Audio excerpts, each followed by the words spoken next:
Assalamualaikum warahmatullahi wabarakatuh.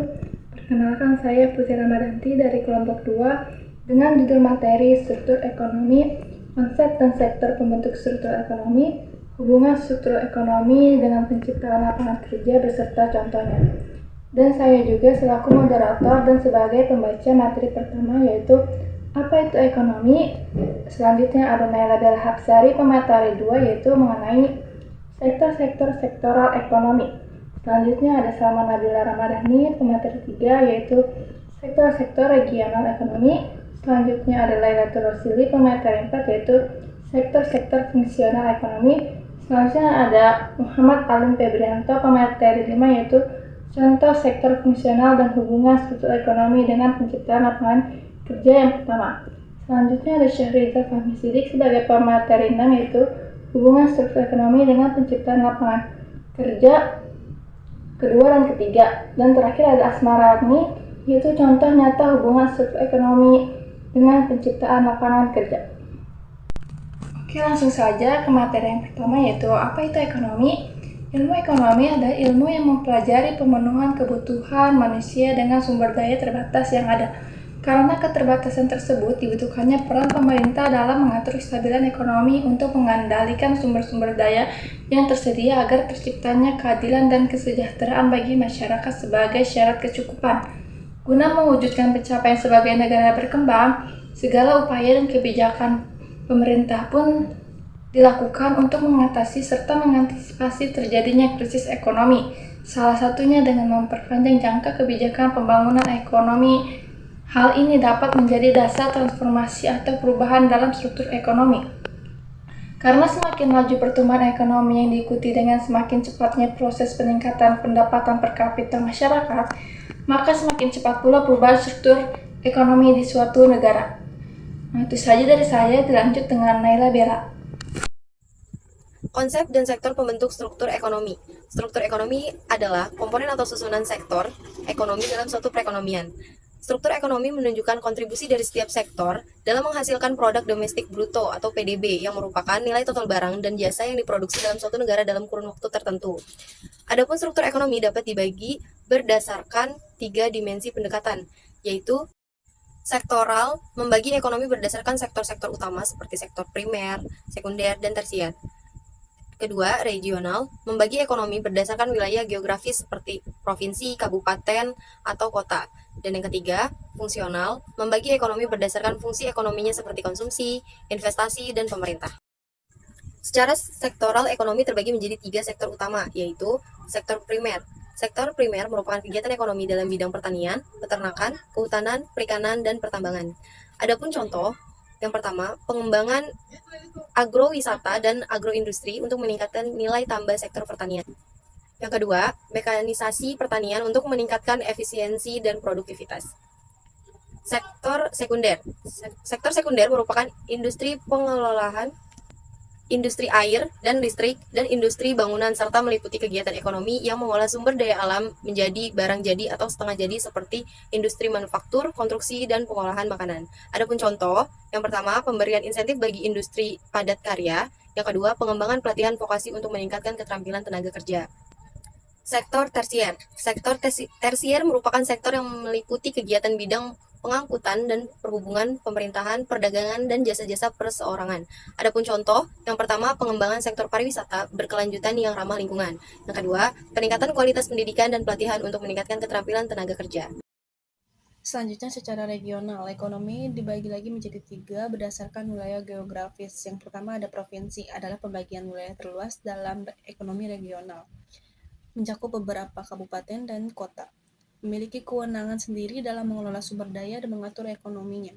Contoh, ekonomi Jawa Barat, ekonomi Provinsi Sumatera Selatan, serta pengembangan kawasan industri di Jawa Barat.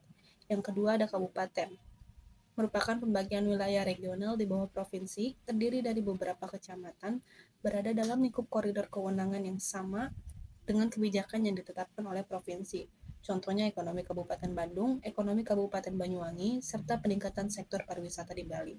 Yang ketiga atau yang terakhir ada kota, adalah pembagian wilayah regional satu tingkat di bawah kabupaten, terdiri dari beberapa kelurahan, memiliki kewenangan yang mandiri dalam mengelola dan mengatur ekonominya. Contoh, ekonomi Kota Surabaya, ekonomi Kota Yogyakarta yang difokuskan dalam ekonomi kreatif yaitu kerajinan, serta pemberdayaan UMKM di daerah terpencil. Dengan memahami ekonomi regional, pemerintah dan pelaku usaha dapat mengambil langkah-langkah strategis untuk mendorong pertumbuhan ekonomi yang inklusif dan berkelanjutan di seluruh Indonesia, serta hal ini dapat meningkatkan pemerataan pembangunan dan kesejahteraan bagi seluruh masyarakat di Indonesia. Sektor-sektor fungsional ekonomi. Secara fungsional, ekonomi kemudian dibagi lagi berdasarkan fungsi ekonominya, yaitu yang pertama ada konsumsi. Konsumsi merupakan kegiatan yang meliputi kegiatan pembelian dan penggunaan barang dan jasa oleh rumah tangga untuk memenuhi kebutuhan hidup, menjadi komponen penting dalam ekonomi fungsional karena mendorong permintaan agregat dan mendorong pertumbuhan ekonomi. Konsumsi rumah tangga dipengaruhi oleh faktor-faktor seperti pendapatan, harga barang dan jasa, dan preferensi konsumen. Contohnya, konsumsi rumah tangga di Jawa Barat dan konsumsi rumah tangga di Papua. Yang kedua, ada investasi. Investasi meliputi kegiatan penanaman modal untuk menghasilkan barang dan jasa di masa depan. Berperan penting dalam meningkatkan kapasitas produksi dan mendorong pertumbuhan ekonomi jangka panjang. Investasi dapat dilakukan oleh sektor swasta, pemerintah, maupun asing. Faktor-faktor yang mempengaruhi investasi termasuk iklim investasi, suku bunga, dan stabilitas politik. Contoh yang pertama, investasi di sektor infrastruktur di Jawa Timur dan investasi di sektor pariwisata di Bali. Dan contoh yang kedua, pengembangan program insentif pajak untuk menarik investasi di sektor manufaktur di Jawa Tengah. Yang ketiga, ada pemerintah. Pemerintah meliputi pemerintah dalam perekonomian regional melalui pengeluaran barang dan jasa publik, transfer pembayaran, dan penerimaan pajak. Kebijakan fiskal pemerintah dapat mempengaruhi konsumsi, investasi, dan agregat demand secara keseluruhan. Peran pemerintah dalam ekonomi regional bertujuan untuk mencapai stabilitas ekonomi, pemerataan pembangunan, dan kesejahteraan masyarakat. Contoh belanja pemerintah untuk membangun infrastruktur di Kalimantan, program bantuan sosial di Nusa Tenggara Timur. Ada juga contoh pembangunan infrastruktur transportasi untuk memperlancar distribusi barang dan jasa di Sumatera. Ada contoh peningkatan alokasi anggaran untuk pendidikan dan kesehatan di wilayah tertinggal. Kesimpulannya, struktur ekonomi yang seimbang dan dinamis dengan pertumbuhan di semua sektor akan menghasilkan lebih banyak lapangan kerja dan meningkatkan kesejahteraan masyarakat. Hubungan antara struktur ekonomi dan penciptaan lapangan kerja bersifat kompleks dan saling terkait. Pertumbuhan ekonomi yang berkelanjutan membutuhkan struktur, yaitu hubungan struktur ekonomi dengan penciptaan lapangan kerja. Struktur ekonomi memiliki hubungan yang kompleks dalam penciptaan lapangan kerja. Adapun faktor-faktor yang mempengaruhi terciptanya lapangan pekerjaan baru diantaranya yaitu 1. Pergeseran struktur ekonomi. Secara umum, seiring dengan perkembangan ekonomi, terjadi pergeseran struktur ekonomi dari sektor primer atau pertanian ke sektor sekunder, industri, dan sektor tersier jasa. Proses pergeseran struktur ekonomi terkadang diartikan sebagai proses industrialisasi. Tahapan ini diwujudkan secara historis melalui kenaikan kontribusi sektor industri manufaktur dalam permintaan konsumen. Total produk domestik regional bruto (PDRB), ekspor dan kesempatan kerja. Selanjutnya, penyerapan tenaga kerja. Berdasarkan pada situasi yang terjadi, pertumbuhan ekonomi dan pergeseran struktur ekonomi akan memicu penciptaan lapangan kerja baru di sektor non-primer yang sedang berkembang untuk menampung tenaga kerja yang keluar dari sektor pertanian. Namun, transformasi ini juga menimbulkan beberapa tantangan, seperti pengangguran di sektor pertanian dan kebutuhan akan tenaga kerja dengan keterampilan yang tinggi. Untuk itu, pemerintah Indonesia telah menerapkan berbagai kebijakan untuk mengatasi tantangan tersebut, seperti program pendidikan dan pelatihan vokasi, program pengembangan UMKM, dan program infrastruktur. Kebijakan-kebijakan ini diharapkan dapat membantu meningkatkan kualitas dan kuantitas lapangan kerja di Indonesia.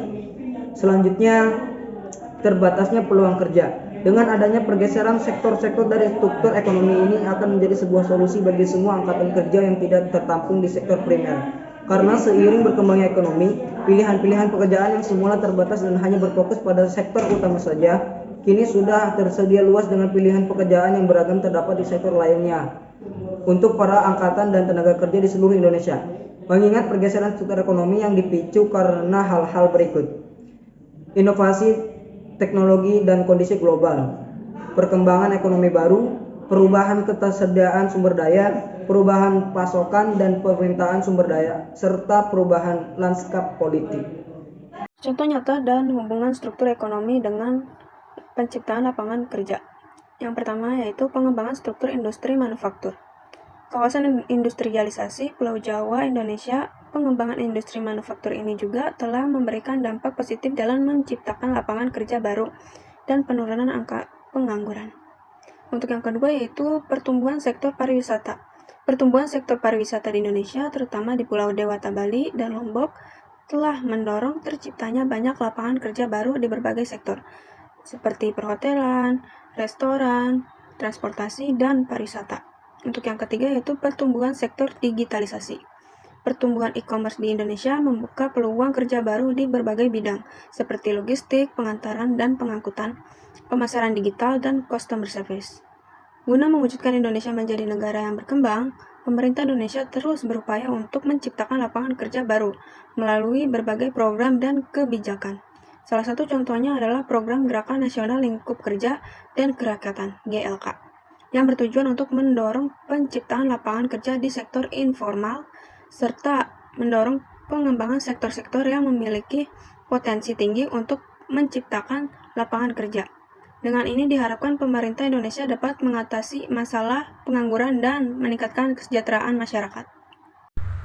Itulah presentasi dari kelompok 2. Mohon maaf bila ada kekurangan atau ada kesalahan dari video presentasi kami. Terima kasih kepada Miss Elis sudah menonton video presentasi kami. Itu saja yang bisa kelompok kami sampaikan. Wassalamualaikum warahmatullahi wabarakatuh.